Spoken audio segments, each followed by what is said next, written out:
Hello everyone, Sam here, with a very, very late episode of That Was Genius. But we've got a bit of news. If you follow us on social media, you'll probably already know that I became a dad on the 6th of August. Couldn't be happier, absolutely thrilled, but it has put a bit of a spanner in the works for the old history podcast. Unfortunately, little Phoebe is only 2 weeks old and so isn't very good at analysing sources yet.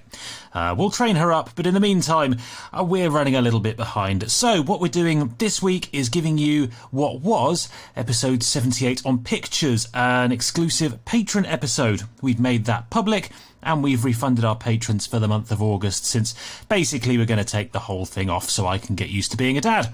So enjoy this episode in the meantime, and I promise we will be back very, very soon. All the best, and I hope you're having a fantastic summer.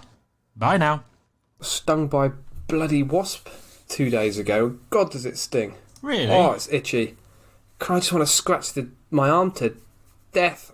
Just want to rip it raw with my claws. It sounds so masculine. Does it? I mean, it sounds much worse than a wasp sting. I think it sounds very wussy. I was going to say, yeah, you make it sound much worse than a wasp sting. It was worth it because I've managed to cut a route through some undergrowth to a massive, massive bramble. I don't know whose land it is, but I'm basically going to nick all their blackberries. Nice. And there's a lot of them. It's like The Great Escape, but with blackberry theft. With grand fruit larceny. A scrumpy version. Yes. Just pinching blackberries. Yeah, I think it's acceptable, isn't it? It's socially acceptable to pick blackberries from a public place. iPhones, less acceptable, Yeah. but higher resale value. And by blackberries you mean cash. And yeah, taking people's blackberries. No, by blackberries I just mean BlackBerry phones. Ah, so we did that. God, do they still exist? Very good question. Yeah, crikey, that's an old-fashioned phone, isn't it, eh? The old BlackBerry. Yeah, the old Riot Master 3000, yeah. I know you're trying really hard to make comedy gold out of this. It's just not happening, I'm sorry. Right, should we do a podcast? Yes. I don't think any magic's suddenly going to emerge from this. Hello and welcome to That Was Genius, the little history podcast in which, thankfully, the history is fun, because we sure as fuck aren't. In which Tom Hello. and Sam discuss history stories on a theme each week. We decide the theme the week in advance, but everything else that happens is a surprise. And what's our theme this week, Mr. Tom? Pictures. It is pictures. Pictures is the topic. Is this a patron only or is this a public? This is a patron only. Patron only. Wow. Exclusive. It feels cosy. Yeah. Good. We've got a new patron, haven't we? We do. Hello, new patron. His name is... Just first name, just in case you get... Buffering. Alistair. Alistair. Thank you, Yes. Alistair. Yes. And also... What's his surname for editing out? Purposes. No, don't know him. Or bleep that. We've also had a message from one of our patrons. Yay! Woohoo! No. Da-da-da-da-da-da. We've had a couple, actually. Peter said he would like a refund. Peter can fuck right off. Brennan Haag, yes, one of our new patrons from a couple of weeks ago, has suggested either the Civil War or the Wild West, which we will add to the list to do in a couple of weeks. Yeah, we'll take those. And Ashley Milner emailed to ask if we've done an episode about daredevils, which we have. It's episode we can do it again. 59, Welcome to the Mile High Club, but there's no reason that we can't do that again at some point either. That was the name of the episode, by the way. It's a gold mine. Yes, we're not suggesting that Ashley has recently had sex in a plane. No, I thought it was a bit weird. I mean, more power to you if you have. Well, you seem to know, which was a bit shocking. That's what I was worried about. Yeah, that was the second message. By the way, thought I'd suggest the topic by way of celebration. I've got 2 tickets to Glasgow. Oh, God. That's not a plane you want to have sex on. Or a city you want to have sex in.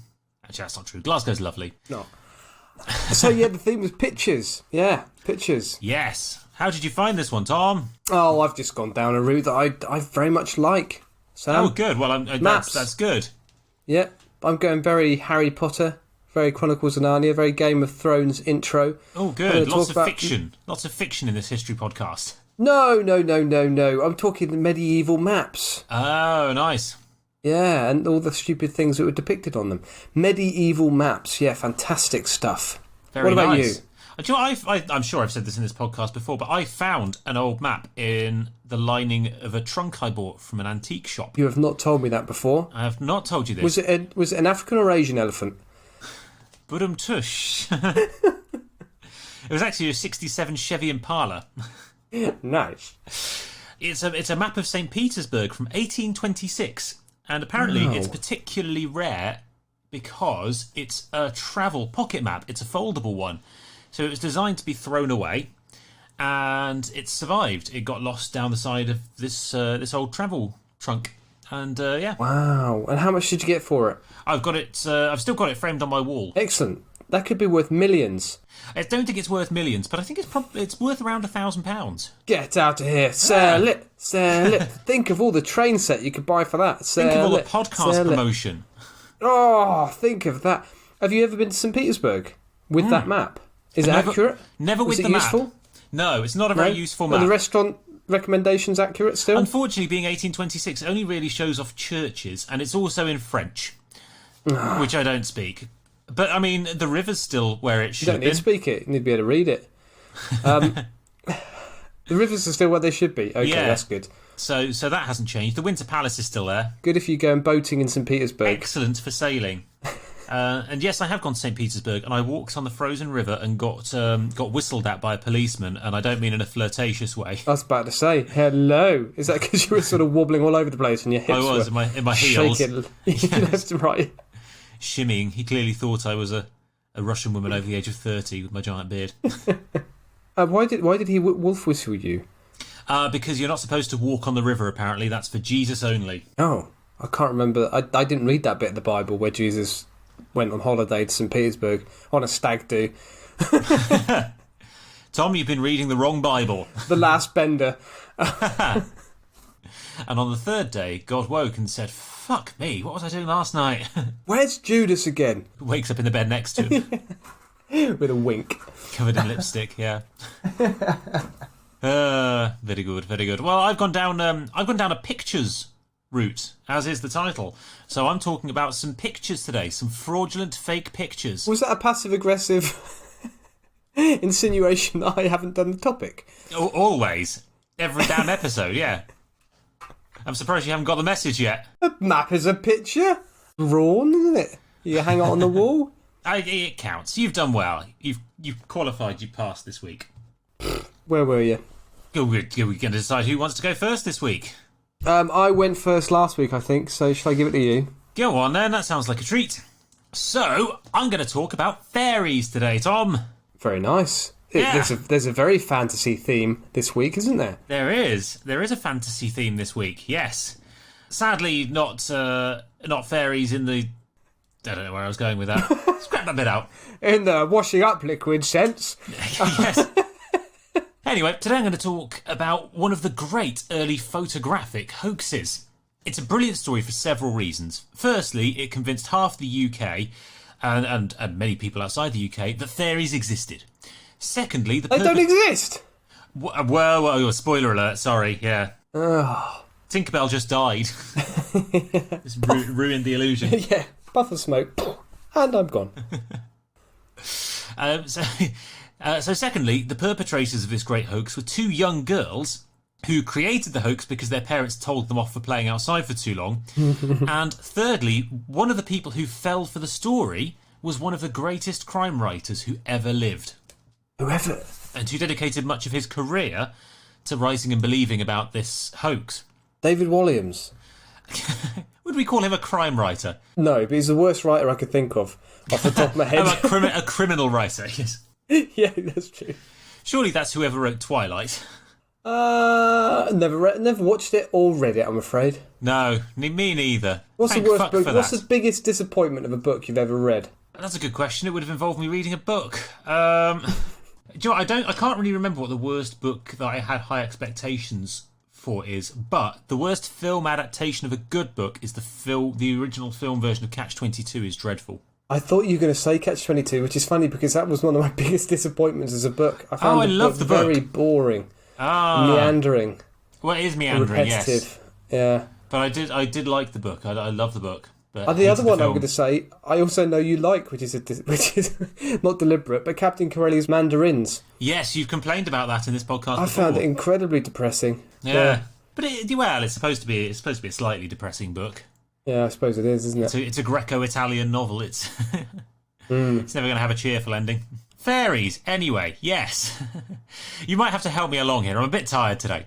So the Cottingley Fairies were created by The cottaging fairies. The cottaging fairies. That is not what you think that means. The cottaging fairies. Yes.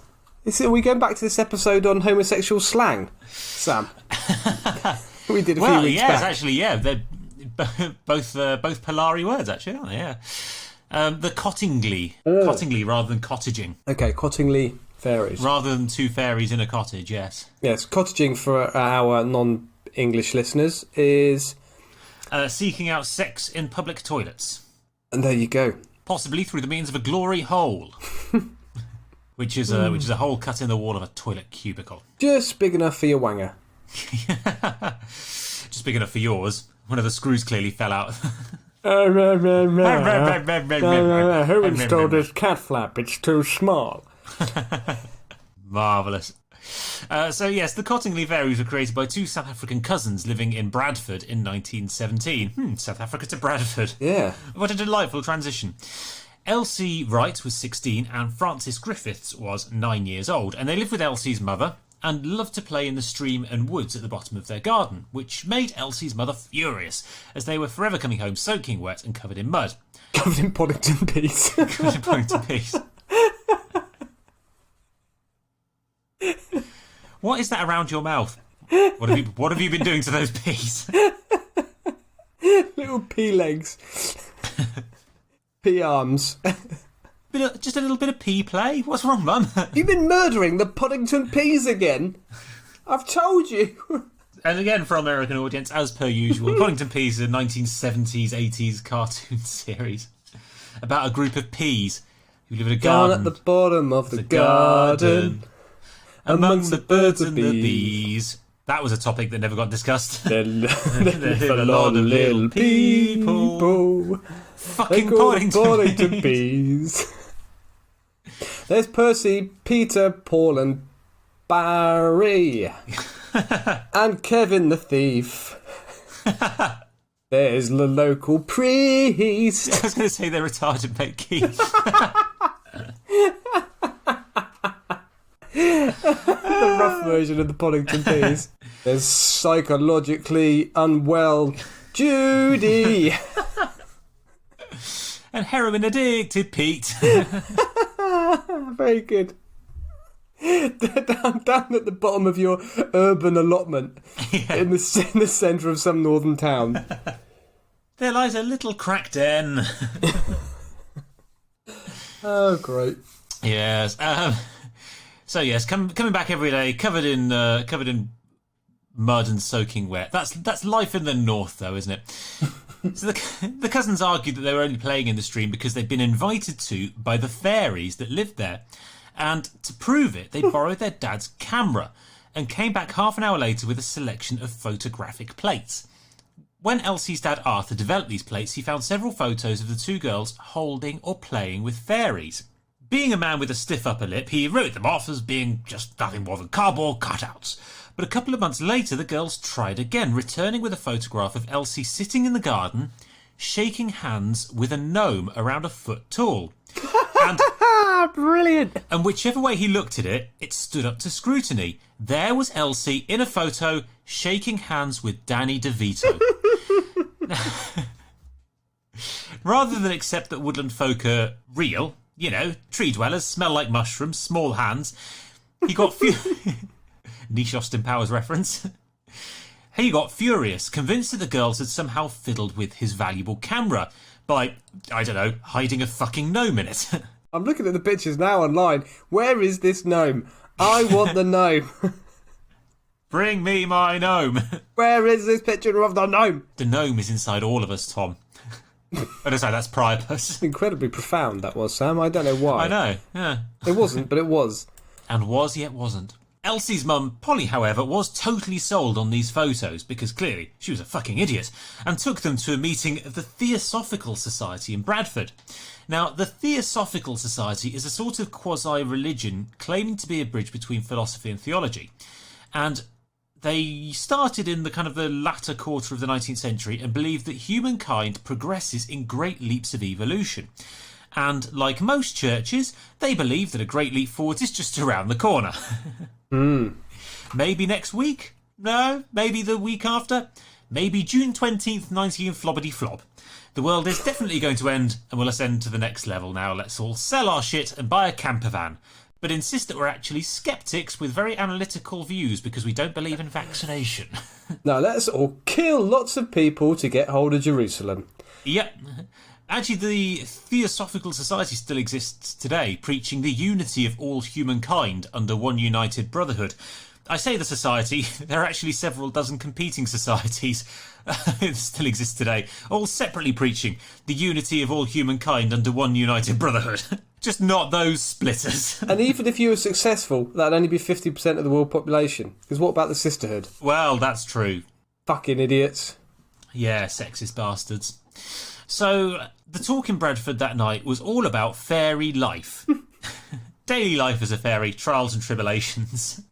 Valid religion, Tom, valid religion. This was discussing fairies either as an independent species, right, or as an evolutionary step on the human journey. A step up? A step up, yes. Right. Let's evolve to become a tiny person who relies on constant praise to survive. I believe in fairies, I believe in fairies. Could be Tinkerbell, Tom. Could be fucking Honey Boo Boo. That is quite an evolutionary leap, isn't it? Yes, we're going to evolve to be 6 inches tall. And massive wings. And live in the forest. Eschew houses and central heating in favour of living under a mushroom. Just think of how many hundreds of thousands of years it took us to evolve from the Neanderthals. And this whole fairy leap. The work of mere moments, Tom. The work of mere moments. Oh, thank you, Charles Darwin. You didn't warn us about that one, did you? You bastard. Anyway, the society was rightly stunned by this revelation, which proved clearly the existence of woodland folk and mythical creatures. And the photos, as a result, were displayed at the Theosophical AGM a few months later, where a photography expert declared that one of the pictures probably was a fake, but that two were entirely real and unaltered. Hold on. We had the same problem with Victorian seances, didn't we? The moment you establish that one of them is probably fake, the rest are fake. Yes. There's no way someone is going to genuinely find fairies at the bottom of their garden, take a good photo of them and then think, oh, you know what this needs? It needs a third one. Yeah. With a crap cardboard cutout. 2 photos of fairies just isn't believable enough. The power of 3 is paramount. Get on Google, print out a fairy. Well, Tom, we'll come back to that. So, yes, the photography expert declared that 1 clearly was a fake. Perhaps the one with the gnome, who knows? But 2 were entirely real and unaltered. He didn't specify that fairies existed, but he did state that in his professional opinion, the photos were real pictures taken of whatever was in front of the lens at the time. And in his defence, Tom, he wasn't wrong, because, as you suggested, just with a slightly Victorian twist, or Edwardian twist, all that they'd done, these girls, was cut out some pictures from a best-selling children's book. Which you should be quite easy to identify, shouldn't it? Let's be honest. Yes, backed onto cardboard so they stood upon their own. No one noticed the exact same fairies were in the bedroom of every single middle-class child in the country. Presumably, of course, they wouldn't, because going into the bedroom and reading to little Cuthbert or Reginald was the nanny's job. Yeah. Whereas it was the parents' job to go and learn at lectures of the Theosophical Society. Did any of these fairies look remarkably like Noddy or Big Ears? The gnome did. Well, one of the repeated arguments of the sceptics, of which there were several about these hoaxes, was that in every photo they appeared to have the latest hairstyles and Parisian fashions on, which of course they would have done in a recently published book. But the pictures spread like wildfire through the UK. Copies were sold at lectures, which were done nationwide, and articles appeared in newspapers and magazines. They even fell into the hands of one Sir Arthur Conan Doyle, a keen follower of the occult a spiritualist and the art of magic, as you might imagine, writing Sherlock Holmes, as he obviously did. And he used them to illustrate an article he was writing on fairies for the Christmas 1917 edition of the Strand magazine. Have a banana. Sorry. Where did that come from? Let's all buy the Strand, have a banana. Oh, is that one of the lyrics to that song? Yeah. I didn't even realise that Have a Banana was a real song. Yeah. I thought it was just a mock Cockney song that people sung to mock Cockneys. Yeah, well, I've got Cockney grandparents, Sam. Ah. Yeah, Cockneys. They used to sing to, my granddad used to sing to Chaz and Dave. Did he? Rabbit, rabbit, rabbit, rabbit, rabbit. Yeah. Did Chaz and Dave say, stop it? That's our song. We've heard it for years. Yeah. And leave us alone to play darts. Did he used to sing you to sleep with Rabbit, Rabbit, Rabbit? What are some of the other Chaz and Dave songs? Badger, Badger, Badger. Vole, vole, vole. Owl, owl, owl. Really the whole gamut of a small regional wildlife park. Depressed tiger, depressed tiger, depressed tiger. People also ask, are both Chaz and Dave dead? I think they are, aren't they? Yeah, but not really very funny talking about someone's esophageal cancer. Anyway. To edit that out, yes, they are.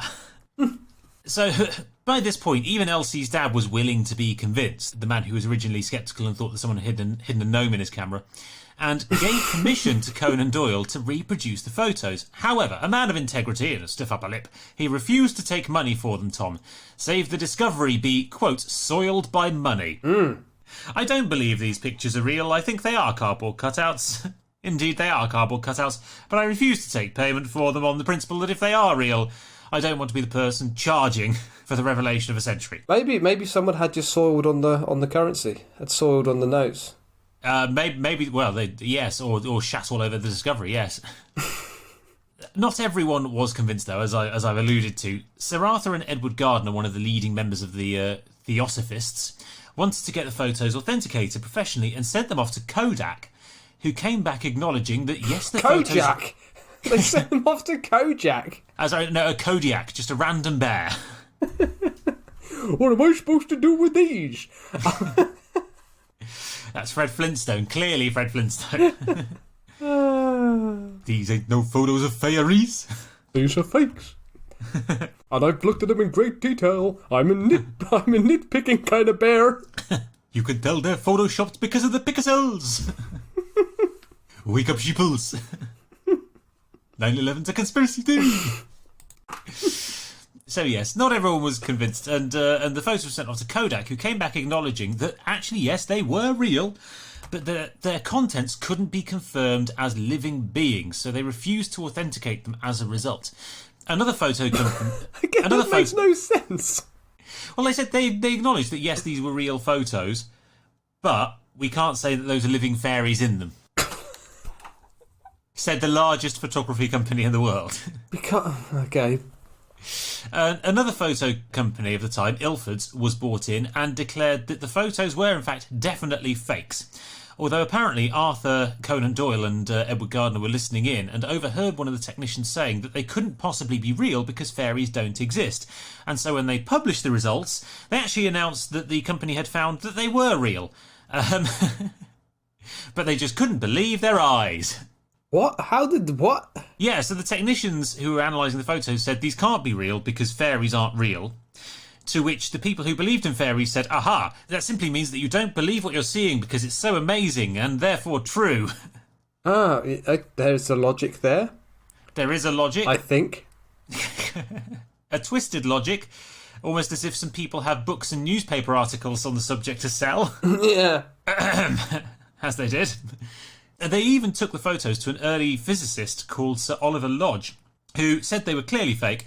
Again, as I've alluded to, partly because the fairies had their hair done up in the latest Parisian fashions. And these sceptics have a point, because that would be impossible, Tom. You can believe in fairies, you can believe in magic, but you cannot possibly believe that the fairies would know about the latest fashions in Paris, or indeed be able to fashion a modern haircut using the rudimentary tools and hair products available in a muddy riverbank at the back of a Bradford garden.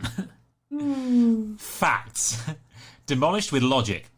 In fact, Lodge, the physicist, believed that they were actually dancers and it was just a trick of perspective, which is far more involved and intelligent than the actual hoax, which was just someone had cut out a picture of a fucking fairy. I know, for crying out loud. I know. Bizarrely, no one thought to try and photograph the fairies themselves until 1920, when Gardner gave the girls a camera each with specially marked photographic plates, which was specially designed to show up any tampering. But of course he gave them back to the two girls who had originated the hoax. By now Elsie was 18 or 19 and Frances was 11, and he also interviewed the still sceptical dad, who insisted that he'd been through their drawers and found nothing incriminating, just an odd vibrating sausage and a load of old editions of Firefighter Weekly underneath Elsie's socks. Which is why I had to point out that by now she was 18 or 19. And I was thinking that was close. That was close. yeah. And he also found a copy of the photo of the garden gnome signed by some guy called Priapus with a phone number on it. Unfortunately, the fairies were very shy on the day and refused to come out with everyone watching. And so all of the grown-ups went out to tea and left the girls to it. And sure enough, here were some more fairies, captured in beautiful detail in the photos, dancing and skipping and sitting on branches whilst the girls looked on in wonder.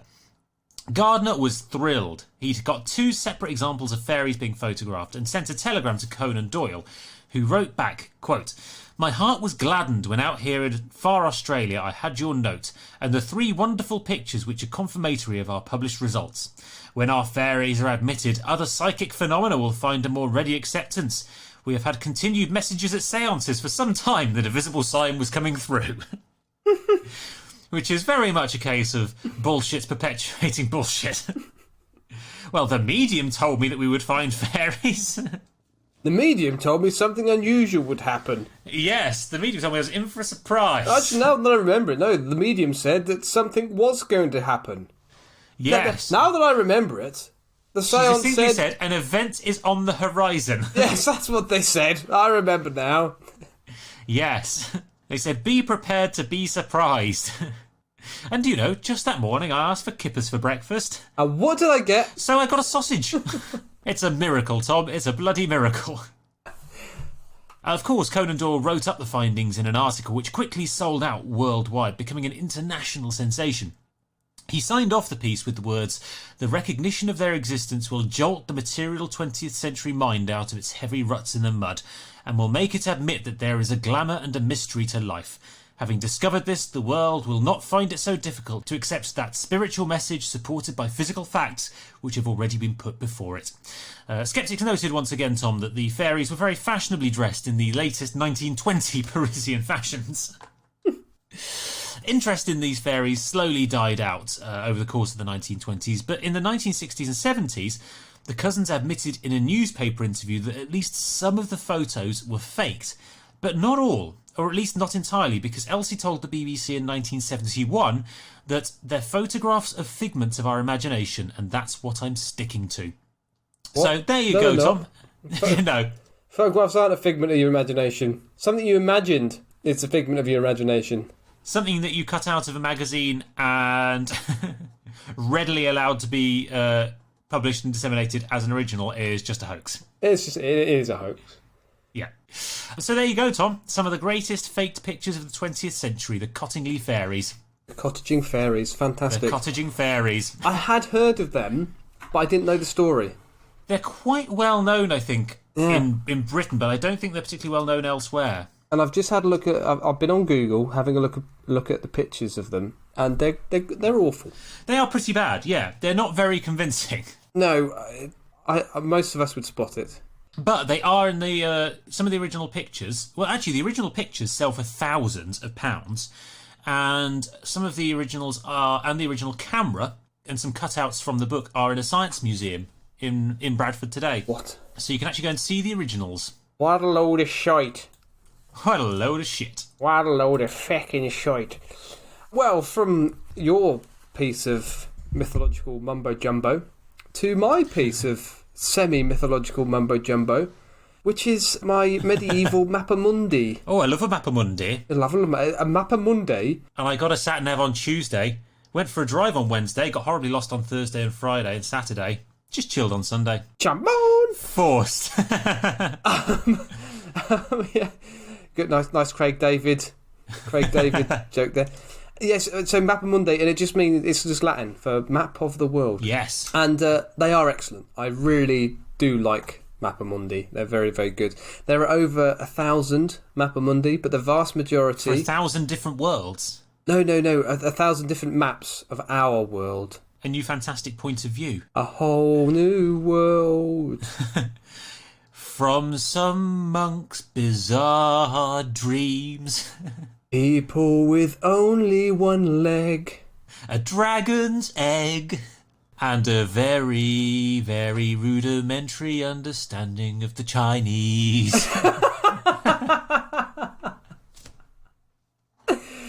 Very good. Most of these Mappa Mundi are very small, very simple, and a part of larger manuscripts. However, there are a small number of much more fun maps classified as complex Mappa Mundi or great Mappa Mundi. And these are the goodies. And some of them are huge. The Ebstorf map was 3.6 metres in diameter and was made out of 30 goat skins sewn together. 30 goat skins. Still with the heads attached. Still with the goats attached. Yeah, just drawn on 30 goats. Hung by their horns. It was created in around the middle of the 13th century. And now you may have noticed that I've been using the past tense. That's because, and I'd like your help with this, Sam.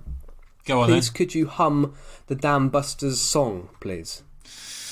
Oh, now I always get confused between the Dam Busters and 633 Squadron. It's That's it. 1943. Bomber Command unleashes the might of the RAF on the German city of Hanover. Hanover, in a geographically strategic location and the Third Reich's fifth largest industrial centre, was producing guns, vehicles and rubber parts. And we all know how much the Germans love their rubber parts. In total, 6,000 civilians are killed and over 90% of the city centre is destroyed. 900,000 incendiary bombs are dropped and the place was basically given a right royal fucking over. God save the king. Britain, Britain, Britain. Very proud moment. That was Sam describing the bombing of Hanover. Brought a tear to my eye, Tom. A patriotic tear to my eye. And in these bombing the raids... Bosch don't like it up 'em, do they? No. In these bombing raids, the Ebstorf map was destroyed, but luckily it has been reproduced using old photos of the map and... And 30 Unwilling Goats. 30 Unwilling Goats, by the way, episode title. Also good, I think, American punk rock band name. Oh, yeah. I like that.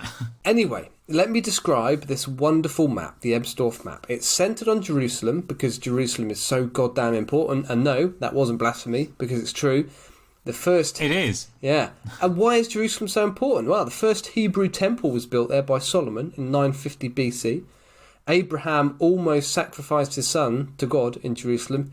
No, mate, I'm only having a laugh, Abraham. You take things too seriously. You take everything so fucking seriously. You should have seen your face. Jesus, man. Chill out. Oh, God. You should have seen your face. Jesus lived in Jerusalem and washed people's feet and all that jazz. He was crucified and resurrected there too. In Islam, Muhammad apparently ascended to heaven in Jerusalem with Page, Plant, Bonham and Jones watching on, playing a tune. Interestingly, Muhammad originally had Muslims praying facing Jerusalem, not Mecca. There you go. Yes, yeah. So Jerusalem, very important place. But does it have a Nando's, Tom? Boop, boop, boop, boop, boop, boop, boop, boop, boop, boop. It's got 1, 2, 3, 4, 5. Nando's number 5. Nice. That worked out better than I was hoping. The map is also orientated with the east at the top. And it's only recently that maps have been almost universally orientated with the north at the top. Excellent. I mean, you could just have turned the map 90 degrees clockwise. Because then all the writing would be slanted. Damn, you got me. Yeah. So the north has only been at the top more recently, and this is because the north was thought of as a rather miserable place where darkness comes from, and Scottish people, and Geoffrey Poycott, and Geordie Shore. And now, me. Meanwhile, the West was where the sun disappeared and the hopes and dreams of Africans disappeared, and where the rising line on BMI charts disappeared, and where on Black Friday people's pride disappeared, and people's passports disappeared, and where coronavirus reappeared, and reappeared, and reappeared again. But a little less west, you get Cornish pasties, which are quite nice. They are very nice. Quite easy to make as well. That's actually a good idea, Sam. I might put that on my meal list for next week. Ooh, nice. Ooh, and where was that?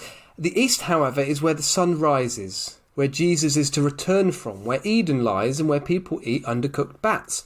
Although it's worth pointing out that Europe has been repeatedly ravaged by nomadic people from the Eurasian steppes. So, not all good. But then, on the flip side, the further west has been repeatedly ravaged by Eurasians, and as has the south. They just, and indeed, going all the way around, parts of the east again.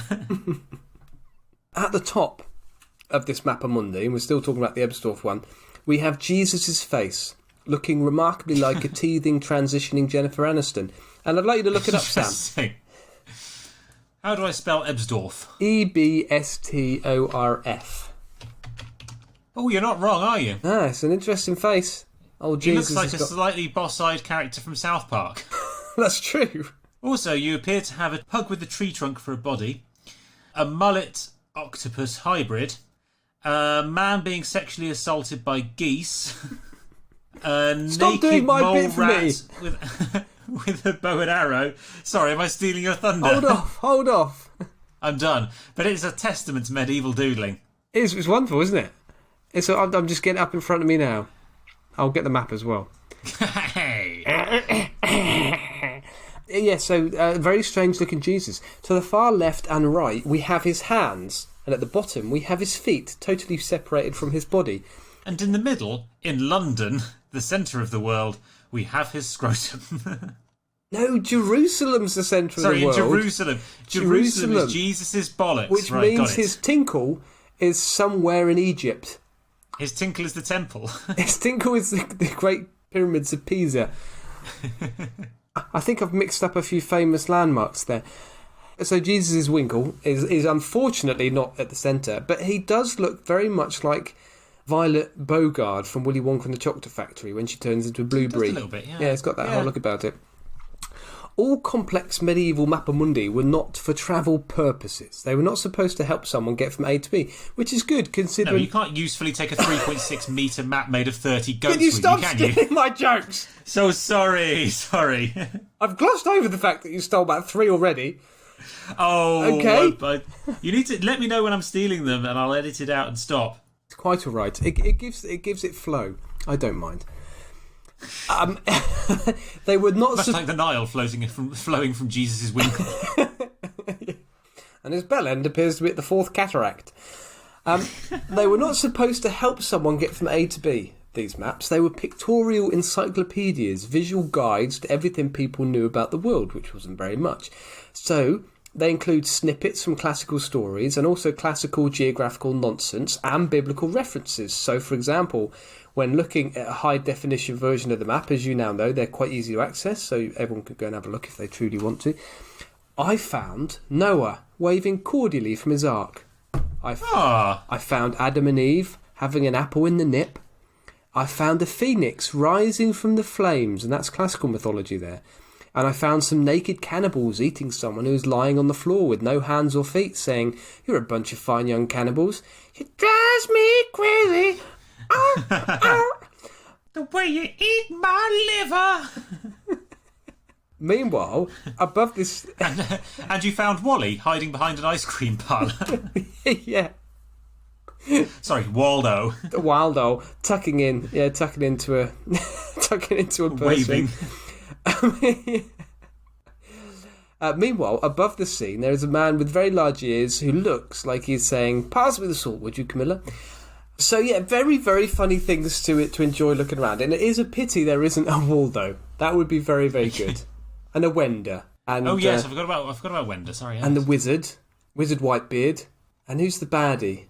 Oddlaw. God, that's good. Where's Wally/Waldo knowledge? I've got them right next to me. Have you? Yeah, I read them to my boys. They're very, very good. Are there actual stories? Are they ones with stories? No, they haven't got stories, but they've just got lots of very funny visual puns. So Oh, I see. So kids won't get them, but you will. Now, as we have moved on to discussing silly things on Mappa Mundi, I would like to move on to the Hereford Mappa Mundi, the largest Mappa Mundi in existence since the Ebsdorf map was destroyed. It's approximately 1.5 metres in diameter, made of vellum, which is calf skin, and around 700 years old. This map narrowly avoided being destroyed. Also, it was hidden during the interregnum. Oh no, not bloody Cromwell again. He's come up a lot in the last few episodes, hasn't he? He has. Under the floorboards of a chantry, and during the Second World War it was stored elsewhere in case the city was bombed, which it was on one occasion, killing 2 people, because there was a big munitions factory in Hereford. In fact, more damage though was done to the munitions factory as a result of an accident in 1944 where a 910 kilogram bomb accidentally went off, triggering others. As it would, yeah. Yes, as you'd expect it would. And I was just imagining a Beano, a comic strip in the background, a bomb factory just going up. Probably not quite as comic to those who died in the incident, but anyway. No. The Hereford Mappa Mundi. Hereford and Worcester. Yeah. Geographical joke. A Hereford Mappa Mundi, like the Ebsdorf Mappa Mundi, has the east at the top with Jesus, this time looking a bit like a diva drag queen. Hi, my name's Chrissy Fiction. Hi, my name's Erection. Rezo Erection. Nice. I went looking for famous drag queen names. There's one that comes at the top of all lists, which is Karen from Finance. Apparently there's a famous drag queen, Karen from Finance. Brilliant. Nice. Again, there are lots of classical references, such as the Pillars of Hercules, thought to be the Straits of Gibraltar. There's a picture of the Golden Fleece from Jason and the Argonauts. We've got the Labyrinth of Knossos, a story known for its bullshit from way back. Nobody ever swept that place. That's a good one, isn't it? Isn't that a good one? Nice. I like it. Incidentally, what is the difference between a maze and a labyrinth? And it's not a joke. Here's a question for you. A labyrinth is enclosed? A maze has many different options to choose from, whereas a labyrinth is one long, winding route. Oh, no, you're right, yes. Yeah, from A to B. Then we get the silly billies. We've got a man with 4 eyes. So someone wearing glasses? No, it is. They do genuinely have 4 eyes. If they were wearing glasses, they'd have 8. Oh, okay. Yeah. Some blemier. Math, so bitches. People with no heads and faces in their chests. Skyopods, people with one leg that they used to use to shade themselves from the sun. I say that like it ever happened. Griffins. You know, like back in the day. You know, when all these newfangled parasols came out. Yeah. And caps. You know, yes. People used to lie on the floor with their giant the invention leg. Of hats, you just had to use your one giant foot. Where would the big toe Kids be? these days, so soft. I mean, that's the question nobody's ever answered. Where would your big toe be if you only had one leg? Where would your knackers be? Where would your bumhole be? Just spread equidistantly around the outside like the numbers on a clock face. What time is it? 5 past knacker. So you just shit like a fountain? Is that what you're saying? No. The shit only comes out from one. So at 1 o'clock you've got your left testicle. 2 o'clock you've got your willy. 3 o'clock around the circumference of your leg buttock you've got right knacker. Next you've got the perineum. At 5 o'clock you've got your left bum cheek. 6 o'clock you've got the hole. How have you got a left bum right cheek when you've only got one leg? You've got 2 bum cheeks around your central leg. Have anything you want. I didn't make the rules, Tom. I'm just telling you about them. 2 butt cheeks, 1 leg. 8 o'clock you've got a small supplementary hand, which is very useful for holding trinkets. Keeping your trousers up. Yep. Oh dear, very good. 9 o'clock you've got a useful drawer for phone chargers and half-used rechargeable batteries. Headphones, yeah, all sorts of stuff like that, yeah. Elastic bands, yeah. Very good, very good. So there are people with 1 leg. That's also on this Mappa Mundi. Griffins, unicorns, centaurs, one-eyed people, and mermaids. Maids made of myrrh. Yes. And then there were Frankenmaids Yeah. and Gold Maids. No, you can Frankensteins, which are large beer mugs Ah. made of frankincense. What I found out in my research is "there be dragons," which is a reasonably well-known phrase, isn't it? Yes. That's from Latin, and that is from maps from the early exploration period when people didn't know what was in some corner of the maps. They would just put in Latin "there be dragons," and they would draw a dragon. Yes. Brilliant. There be stink bugs, draw a stink bug. There be dicks, draw a cock. There be Waldo. Yeah. You can prove anything with crayons, Tom. That would ruin it, though, wouldn't it? There be Waldo. That's spoiled the game, hasn't it? What I particularly like on this Mappa Mundi is that the city Hereford is represented, and the picture of the town has been worn down by the countless number of pilgrims touching the image with their fingers, saying, "This is where we live." And it's There we are. It's a lovely indication of one of the purposes of the map, which would have been simply to attract tourists, pilgrims to the area. Come and experience the map of 30 goats. The map of stupidity. Maybe this was just a thing. Maybe you just had everyone who came was allowed to draw something from where they came from. That's just a guest book. It was the local primary school art project. Yeah. Someone's done a Pastor Jesus. Who looks a bit like a sperm. And as Europeans started to explore the world, they required maps to serve a more practical purpose, so accurate cartography developed to help people navigate. This process was helped by the rediscovery of more advanced classical works like Ptolemy's Geographia, which used coordinates. Interestingly, as a final point, these medieval Mappa Mundi were probably strongly influenced by a now lost map put together for Emperor Augustus by a close friend and ally, Agrippa. Agrippa, The boat banger. and the guy with the massive forearms. So Agrippa, amongst other things, Hey. was responsible for lots of urban redevelopment in Rome, turning rough industrial areas into fashionable high-density living areas with lots of bars, restaurants, cafes, that sort of thing. He actually had the Pantheon built, and do you know how we know this? Because he put his name on it. Yeah, because it says Agrippa in fuck-off great letters above the entrance. Yep. So Agrippa had a map of the world engraved in marble and displayed in a public place in Rome, the Porticus Vipantia, and ripped Pantia, where everyone does their lunges in tight pants. Yes. Ripantia. And eats an excess of cabbage and other brassicas. It sounds like a shit fantasy land. Actually, it sounds like a fantasy land from a gay porno. Game of Bones. Hey. The map is thought to have been... Oh, sorry, that deserves more time. Sorry, Sam, I'll let you have a go. No, we did it. Lord of the Rings. We can move on. Where's Yogi Bear come back again? The Donicles of Narnia. So this map is thought to have heavily influenced the later Mappa Mundi, but with one slight difference. The Nobbit. I imagine it was a damn sight better. Did you say it was a knob on it? No, the Nobbit. Oh, imagine wanking, Agrippa wanking, crikey. Oh, Jesus. I imagine this map was a damn sight better. Remember, we're talking about pre-Renaissance medieval Europe compared with early imperial Rome. Incidentally, if anyone wants to view these awesome maps, I've mentioned before, there are lots of high-definition pictures of them online and a few interactive websites too. There you go, Mappa Mundi. Very nice. Bit of abrupt end, wasn't it? Yeah, yes. Thought it was the ad break. That was very interesting. We'll try and find some pictures as well for social media. I always forget that we have social media accounts, which are That Was Genius Podcast on Facebook, that_was_genius on Twitter, and That Was Genius on Instagram, where you can almost certainly not see photos of Mappa Mundi because I'll forget to put them up. That was really interesting, Tom. Well done, you. Thank you very much. I also came up with another suggestion that we should bank. Another topic suggestion. Puzzles. Oh, hello. Hello. How's your father? What's your name? Barry. From the bottom of the garden.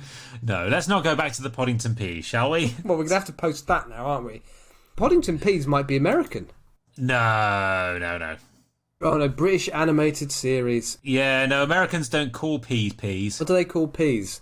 Green corn. Fuck off. I completely made that up. Oh, there was Creep P. He was a creepy-looking, mischievous P. There was With a name like that, what choice do you have? There was Dumpy, Glock Yeah, P. I remember Dumpy was the fat one, wasn't he? Yeah, PC Pod. Hey, see what we did there? PC gone mad. He was the racist one. I think TP was probably the politically incorrect one also. That was the Native American one. Yeah. Wee McP was the Scottish one, who had a ginger moustache. Marvellous. 1989 original release, Poddington Peas. That makes me feel really Well, old. they apparently tried to now I pilot know how it. old feels. 1992 they piloted in the US, but it didn't go ahead. Because the Poddington Greencorns just sounds like a terrible football team.